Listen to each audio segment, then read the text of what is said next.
फिर इसके बाद ये दोनों अंदर आ रहे होते हैं तो मिस्टर मू शिलिंग को आवाज देते हैं, जबकि इस दौरान इन दोनों ने हाथ भी पकड़े हुए थे। शिलिंग इसको देखते ही कुछाई का हाथ छोड़ देती है और आके मिस्टर मू के पास बैठ जाती है और बताती है कि हमने आज मार्केट रिसर्च की, लेकिन मिस्टर मू कहते हैं कि अभी इसके बारे में बात नहीं करना चाहता और कहते हैं कि आज तुम लोग मेरे और मिस्टर खान के साथ डिनर करो ताकि हम एक्वाइजेशन के बारे में बात कर सकें। शिलिंग कहती है कि आखिर कैसे एक्वाइजेशन? तो मिस्टर मू कहते हैं कि जियांगचिंग आने की एक वजह ये भी थी। मिस्टर मू कहते हैं कि तुम मार्केट रिसर्च के लिए आई थी लेकिन अपने साथ कोई फॉर्मल कपड़े क्यों नहीं लाई, और इसको एक बैग देते हुए कहते हैं कि मैंने तुम्हारे लिए कुछ फॉर्मल कपड़े तैयार करवाए हैं। फिर इसके बाद रात में ये लोग डिनर करने के लिए आ जाते हैं तो मिस्टर मू मिस्टर खान को बताते हैं कि मिस शीलिंग तियानी प्रोजेक्ट के चार्ज में है। फिर इसके बाद मिस्टर खान शीलिंग के नाम का एक टोस्ट करते हैं, लेकिन कुछाई खड़ा हो जाता है, कहता है कि मिस शीलिंग मजीद ड्रिंक नहीं कर सकती तो इसलिए मैं उनके बिहाफ पे ड्रिंक करूंगा। लेकिन मिस्टर खान कहते हैं कि एक ड्रिंक से कुछ नहीं होगा क्योंकि जितनी तारीफ मैंने मिस शीलिंग के बारे में सुनी थी ये काफी नहीं है। मिस्टर मू भी कुछाई की तारीफ करने लग जाते हैं कि कितना यंग है और इसे अपने सुपरवाइजर का ख्याल है, लेकिन मिस्टर खान थोड़े ऑफेंड हो जाते हैं। तो गुछाई दोबारा खड़ा होता है और कहता है कि मैं मजीद ड्रिंक कर सकता हूँ और दोनों पार्टीज के दरमियान एक स्ट्रॉन्ग कोलैबोरेशन की उम्मीद करता हूँ, और ये कहते हुए दोबारा ड्रिंक करता है। तो शीलिंग मिस्टर खान को कहती है कि मैं माफी चाहती हूँ, मैं इसलिए ड्रिंक नहीं कर सकती क्योंकि मुझे अस्थमा है। फिर इसके बाद ये लोग डिनर से वापस आ जाते हैं और एक आदमी जो कि कॉल पे बात करते हुए आ रहा होता है, इसके हाथ में ग्लास होता है और शीलिंग से जब टकराता है तो सारे ड्रिंक शीलिंग पे गिर जाती है। गुछाई इसके पास आता है, फौरन से इसे अपना कोट उतार के दे देता है, लेकिन ये सब मिस्टर मू भी देख रहे होते हैं। गुछाई अपने अंकल की तरफ देखते हुए थोड़ा फॉर्मल हो जाता है, कहता है कि आप ऊपर जाके कपड़े चेंज कर लें। तो शीलिंग मिस्टर मू से पूछती क्या मैं जा सकती हूँ, तो ये इशारतन इसे हाँ कर देता है। तो फिर ये दोनों यहाँ से चले जाते हैं। फिर इसके बाद जब ये दोनों रूम में आते हैं तो शीलिंग गुछाई से कहती है कि तुम्हें क्या लगता है कि मिस्टर मू तियानी को क्यों बेच रहे हैं? तो गुछाई कहता है कि मुझे से एक छोटे एम्प्लॉय को भी नजर आ रहा है कि तियानी कितनी तेजी से एक्सपेंड कर रहा है मार्केट में और हमें इसे ऐसे वक्त पे नहीं बेचना चाहिए, लेकिन हम क्या कह सकते हैं, वो कंपनी का प्रेसिडेंट है। शीलिंग कहती है कि हाँ, लेकिन लिनखांग की इंडस्ट्री में एक बहुत बुरी रेपुटेशन है। गुछाई कहता है तो फिर आखिर मू शानचिंग करना क्या चाह रहा है? तो शीलिंग कहती है कि प्रॉब्लम मू शानचिंग के साथ नहीं बल्कि खांगलिन के साथ है। गुछाई कहते हैं तो फिर मैं इस बारे में पता लगाऊंगा कि आखिर लिनखांग ने कौन से प्रोजेक्ट्स किए हैं और उसका मू शानचिंग के साथ क्या रिलेशनशिप है। लेकिन ये बात को चेंज करते हुए कहता है कि मुझे ऐसा पता नहीं क्यों लगता है कि मिस्टर मू तुम में कुछ इन्वॉल्व हैं। शीलिंग इसके बाद सुनते ही कहती है क्या तुम जेलस हो रहे हो? लेकिन गुछाई इसका जवाब नहीं देता। तो शीलिंग कहती है कि तुम फिक्र मत करो, मैं ध्यान रखूंगी। और फिर गुछाई शीलिंग को किस करके यहाँ से चला जाता है। फिर इसके बाद मिस्टर मू अपने सेक्रेटरी से कहते हैं कि मैं तुम्हें जो काम कहा था क्या तुमने किया? तो फिर मिस्टर मू का सेक्रेटरी से अपना आईपैड देता है और कुछ तस्वीर दिखाता है। तो मिस्टर मू कहता है कि ये तो शिनलैन ग्रुप की डॉटर ब्यांजी शी है। इसका सेक्रेटरी कहता है कि अब हमें आगे क्या करना होगा। तो मिस्टर मू कहता है कि गुछाई की इंटर्नशिप जल्द ही खत्म होने वाली है। इसका सेक्रेटरी कहता है कि लेकिन वो तो मिस शीलिंग के अंडर काम कर रहा है, अगर उसके साथ कुछ बुरा होता है तो वो चीज इनडायरेक्टली मिस शीलिंग को भी इफेक्ट करेगी। और यहाँ दूसरी तरफ गुछाई भी इस एक्विजिशन की वजह से परेशान होता है और खुद से कह रहा होता है कि मुझे नहीं लगता कि मू शानचिंग इसके अंकल शीलिंग को सिर्फ इस प्रोजेक्ट की एक्विजिशन के लिए इस्तेमाल कर रहे हैं। फिर इसके बाद सुबह में गुछाई शीलिंग के रूम में आता है और कहता है कि तुमने अभी तक सामान क्यों नहीं पैक किया? तो कहती मैं कुछ देर बात कर लूंगी। तो गुछाई इसके बाल ड्राई करने लग जाता है और इसे बताता है कि मैंने ये पता लगाया है कि कुछ प्रोजेक्ट्स में खांगलिन का शिनलैन ग्रुप के साथ एग्रीमेंट है और शानचिंग का जियांगचिंग वाला प्रोजेक्ट भी ऑलमोस्ट लिनखांग ने एक्वायर कर ही लिया है और बाद में से कोई और ही हैंडल करेगा। तो शीलिंग कहती है कि जिस प्रोजेक्ट की तुम बात कर रहे हो यानी कि यिनचांग ये शुई चंग हैंडल किया करता था। गुछाई कहता है और यही एक बहुत बड़ी वजह है कि हमें मिस्टर मू को रोकना चाहिए कि वो थियानी को ना सेल करें। शीलिंग कहती है कि हम तब तक कुछ नहीं कर सकते जब तक हम लोग बोर्ड ऑफ डायरेक्टर की मीटिंग में ना हो। गुछाई कहता है कि तुम फिक्र मत करो, हम लोग कोई रास्ता निकाल लेंगे। फिर इसके बाद अगले दिन जब ये लोग ऑफिस आते हैं, जब मीटिंग खत्म होती है तो शीलिंग यहाँ से जाते हुए गुछाई के हाथ में एक नोट पकड़ा देती है। ये आके अपनी सीट पे बैठ के से पढ़ता है तो उस पे लिखा होता है कि फर्स्ट ड्रॉअर को खोलो। जब ये फर्स्ट ड्रॉअर को खोलता है तो वहाँ पे एक बॉक्स पड़ा होता है, इसमें एक कीचेन होती है और उसके नीचे एक और चिट होती है जिसपे लिखा होता है टू माई बॉयफ्रेंड और साथ में ये भी लिखा होता है कि ऑफिशियल एम्प्लॉय बनने पे तुम्हें बहुत मुबारक हो। ये देख के गुछाई बहुत ज्यादा खुश होता है। तभी शाचिंग भी आती है, कहती है कि तुम्हारी इंटर्नशिप जल्द ही खत्म होने वाली, लेकिन मुझे पूरा यकीन है कि तुम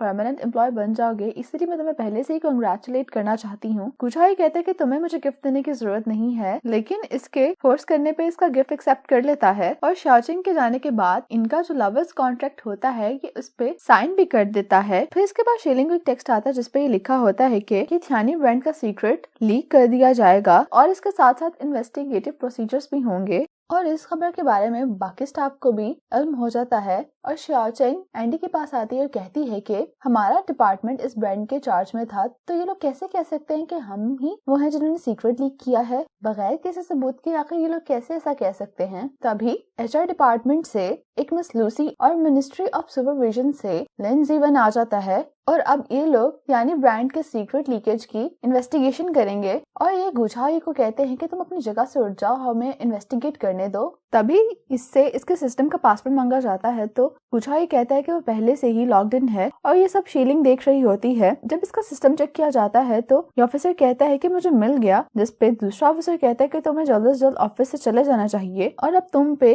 प्रॉपर इन्वेस्टिगेशन की जाएगी। इसके बाद गुझाई यहाँ से चला जाता है। फिर इसके बाद शीलिंग इन्वेस्टिगेशन के जो इंचार्ज में होता है उससे बात कर रही होती है और कहती है कि आपको कोई गलतफहमी हुई, गुझाई कभी भी हमारे ब्रांड का सीक्रेट हमारे कंपटीटर शिनलैंड को नहीं दे सकता। तो ये कहता है कि उसने किन पैसे के लिए ऐसा किया होगा। तो ये इन्वेस्टिगेटर कहता है कि आप ज्यादा इम्पल्सिव मत हो, बल्कि मैं आपको कुछ दिखाता हूँ। और ये यहाँ पे गुझाई और उसकी बचपन की दोस्त ब्यांजिंग शी, जिसके साथ वो बैठकर बात कर रहा था, उनकी पिक्चर्स दिखाता है और कहता है कि ये शिनलैंड ग्रुप की आयरस है और कहता है कि उसने इनको नए ब्रांड का डिजाइन भी भेजा है और इसके इनबॉक्स में सारी इन्फॉर्मेशन है। फिर अपने डिपार्टमेंट में जब शीलिंग वापस आती है तो कहती है कि एंडी मुझे तुमसे कुछ बात करनी है। तो एंडी भी घबराया हुआ होता है और कहता है कि मैं कसम खाता हूँ मैंने कुछ गलत नहीं किया। शीलिंग कहती है कि तुम आईटी डिपार्टमेंट के मिस्टर जांग के साथ काफी क्लोज हो, उसने तुम्हें कुछ गेम्स डाउनलोड करने में भी मदद की थी, क्या ऐसा नहीं है? तो एंडी कहता है कि नहीं और कहता है कि अब मैं वो गेम्स नहीं खेलता, मैंने बहुत अरसा पहले ही उन्हें अनइंस्टॉल कर दिया था। शीलिंग कहती है कि उससे हमारी मदद के लिए कहो। शीलिंग कहती है मुझे नहीं लगता कि वो इतना बेवकूफ है कि अगर उसने वाकई में ही वो डिजाइन हमारे कंपटीटर्स को भेजा है तो वो कंपनी का सर्वर यूज करेगा। और दूसरी तरफ मिस्टर मो अपने सेक्रेटरी को उसके इस काम पे शाबाशी दे रहे होते हैं। मिस्टर मो अपने सेक्रेटरी को कह रहे होते हैं क्या तुमने गुझाई को रिजाइन करने पे मादा कर लिया है? तो इसका सेक्रेटरी कहता है कि गुझाई ने इन सारी बातों को मानने से इनकार कर दिया और ये भी कहा है कि वो रिजाइन नहीं करेगा। मिस्टर मो कहते हैं कि ठीक है, लेकिन मुझे पूरी उम्मीद है कि एचआर डिपार्टमेंट अपना काम बहुत अच्छे से करेगा। फिर इसके बाद शीलिंग गुझाई के फ्लैट पे आती है लेकिन दरवाजा नहीं खोलता और उसे काफी देर कॉल्स करती है लेकिन ये कॉल्स भी रिसीव नहीं करता। तो ये वहाँ पे आती है जहाँ पे लोग जॉगिंग करते हैं और ये वहीं पे होता है। इससे आके कहती है कि तुम आखिर अपना फोन क्यों रिसीव नहीं कर रहे थे? गुझाई कहता है कि मैंने देखा नहीं। शीलिंग कहती है क्या तुम्हें एक्सप्लेन नहीं करना चाहिए? गुझाई कहता है कुछ है ही नहीं जो मैं एक्सप्लेन करूं, जैसा मैंने पहले भी कहा ये सब मैंने नहीं किया, मैं भला अपने ही डिपार्टमेंट के प्रोजेक्ट का सीक्रेट क्यों लीक करूंगा? शीलिंग कहती है तो फिर तुम अपनी और प्याजीशन की पिक्चर्स के बारे में क्या कहोगे? गुझाई कहता है कि अब मैं जो भी बताऊंगा आपको आप उस पर भी यकीन नहीं करेंगी। क्या उसके साथ खाना खाने का मतलब ये हो गया है कि मैंने आप सबको चीट किया है? शीलिंग कहती है मेरा ये सब कहने का हरगिज ये मतलब नहीं था, बल्कि मैं सिर्फ ये अंडरस्टैंड करना चाह रही हूँ कि आखिर तुम दोनों का कनेक्शन क्या है। गुझाई कहता है कि सबकी कोई जरूरत नहीं है, आप इन्वेस्टिगेशन हो लेने दें। शीलिंग कहती है कि तुम्हारे इस एटीट्यूड का आखिर अब क्या मतलब है? गुझाई कहता है कि मुझे पहले भी एक्सप्लेन करने का मौका नहीं दिया था तो अब मैं यहाँ पे कर भी दूंगा तो इसको कोई फायदा नहीं। शीलिंग कहती है कि ठीक है, मैं ही तुम्हारी बिला वजह फिक्र कर रही थी और ये कह के यहाँ से जाने लगती है। लेकिन फिर वापस आते हुए कहती है कि तुम्हें लगता है ये वाकई में इतना सिंपल है? और कहती है कि मिस्टर मो ने अगर ये डिसाइड कर लिया कि वो तुम्हें डिफेम करना चाहते हैं तो तुम उसके खिलाफ कुछ नहीं कर सकते और ये सिर्फ तुम्हारे बारे में नहीं बल्कि इस प्रोजेक्ट के हर एक इंसान से है। गुझाई कहता है कि क्या तुम अभी मेरी गर्लफ्रेंड बनके मुझसे बात कर रही है, मेरी सुपरवाइजर? शीलिंग कहती है क्या उन दोनों में क्या कोई फर्क है? तो गुझाई कहता है कि मैं आपको इस तरह से मुसीबत में डाला उसके लिए मैं आपसे माफी चाहता हूँ मिस लिन, और ये कह के यहाँ से चला जाता है। फिर इसके बाद एंडी शीलिंग को कॉल करके ऑफिस बुलाता है और ये आईटी डिपार्टमेंट के उस एम्प्लॉय से मदद ले चुका था और ये एक फुटेज लेके आता है जिसमें ये शीलिंग को बता रहा होता है कि कोई बाहर से आया है जिसने आके गुझाई का सिस्टम यूज किया है और कहता है कि इसमें उस शख्स की शनाख्त करना इतना आसान नहीं है, इसीलिए हम किसी पे इल्जाम नहीं लगा सकते। लेकिन शीलिंग जब ये वीडियो देख रही होती है तो कहती है कि ये वू जियांग है। ये कहने वाला होता है कि ये मिस्टर मो का असिस्टेंट है तो ये इसे खामोश रहने का कहती है कि इस वीडियो की कॉपीज बना के रख लो